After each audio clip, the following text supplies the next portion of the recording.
morning, Facebook fans. Here we are with the Flower Power Jive for $5. And this week's perennial for $5 is going to be Yarrow. I'm going to tell you a little bit about it, what it likes, what it doesn't like, and how to take care of it. And the first thing I want to do is show you the different varieties that we have. We have lots of different colors here. We have like a sassy orange. We have a Desert Eve red. We have little moonshine, which is a nice bright yellow color. We also have that in a regular moonshine, which gets you a little bit taller. This one stays a little bit shorter, about 12 to 14 inches. And wouldn't you know it, it's raining. Imagine that. Something new. All right. And then we also have some pink ones. This one is deep rose. And then one of my favorites, and we've had a tough time growing it because it really we tried to cut it back a couple times, but it still gets a little bit floppy on us. And I'll talk to you a little bit about what could cause that. But this one is called Peter Cottontail. And if you look at this, it has the cutest little bunny tail. All right, and this makes a great cut flower, a great dried flower.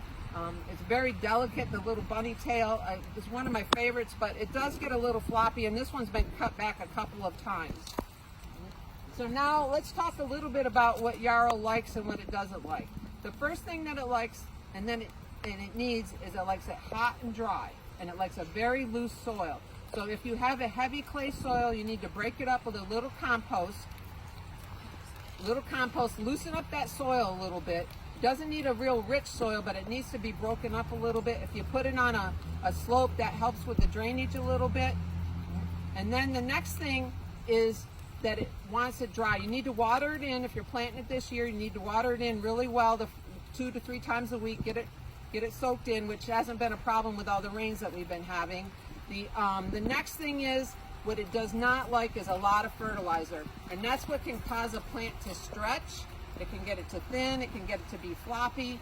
And here at Raymond's, we grow a lot of perennials ourselves, but we also kind of fertilize everything. And we use a slow release fertilizer, but it does tend to make some plants, and then when we first start them, sometimes it has a liquid fertilizer on it just to boost them a little bit.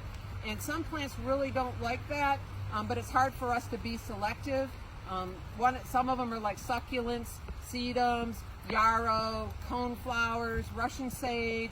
Mainly a lot of those hot and dry perennials do not care for too much fertilizer. So read up on it a little bit, ask us what it likes, what it doesn't like. Do not hesitate to ask us any questions. We're here to help you learn and to make your garden grow. All right? We want success. All right?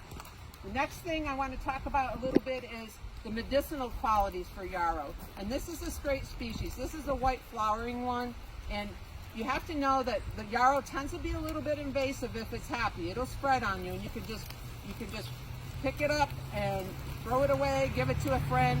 But the one thing that yarrow does like is it can break down a compost pile. It's just like comfrey, all right? And it's not the flower. You cut off the flower, but you throw the leaves in there, and the substance in the leaves will help break down compost extremely fast. So you don't need to go out and buy the different compost starter mixes, that type of thing. This will help break down compost naturally for you. Right?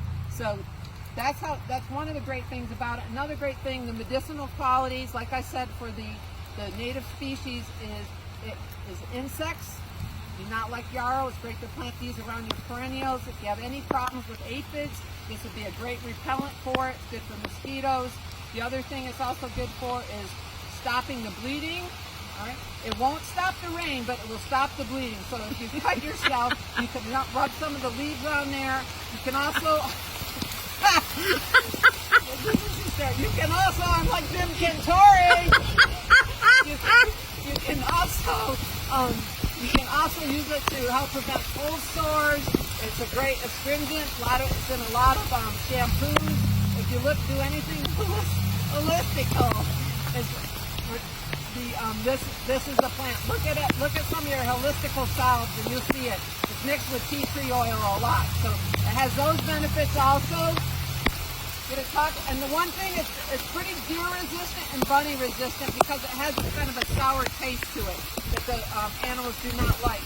If you're in Conisty Falls, which they do have a deer problem, and the deer will eat just about anything, and you have an issue, we really recommend you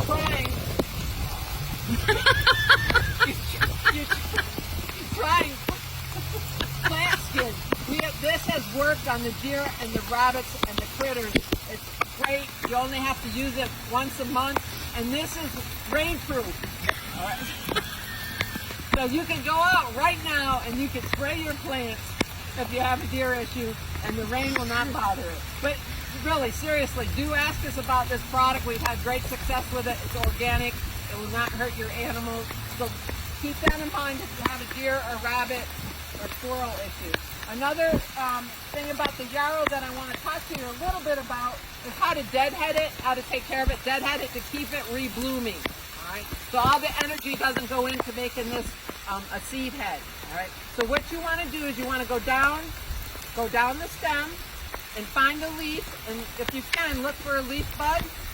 Right now I don't have my glasses on, so I can't really see a leaf bud, but I can see a leaf. So you want to cut. The important thing is cut the same angle as that leaf, and that's really important. I've always talked to it about it with you in our pruning classes.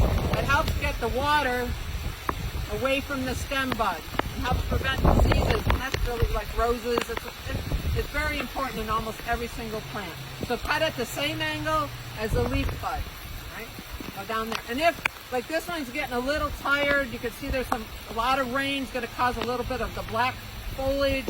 Sometimes they're not happy. So what you can do, and I did this past weekend with my Stokesia aster, which usually does great, has a second bloom on it, but instead of deadheading it, the leaves looked awful, I just went in and you can cut it down to the basal growth. Okay? Cut it down to the basal growth like this. Throw this in your compost pile. If it was a native one, it will help. You can still throw it in the compost pile anyways, whether it helps it break down or not, but it's going to help bring some nitrogen into your compost pile. What happens if you cut it down like that, you can see, look at all the fresh new basal growth that we have going on here. And that's what will happen, so that'll keep your garden fresh through the fall, especially if you have a lot of stuff that has black spot or a lot of black leaves, your coneflowers aren't looking good. Don't hesitate to cut them back to basal growth. And just remember, if you have any questions about anything, what to fertilize, what it likes, how to take care of something, do not hesitate to ask us.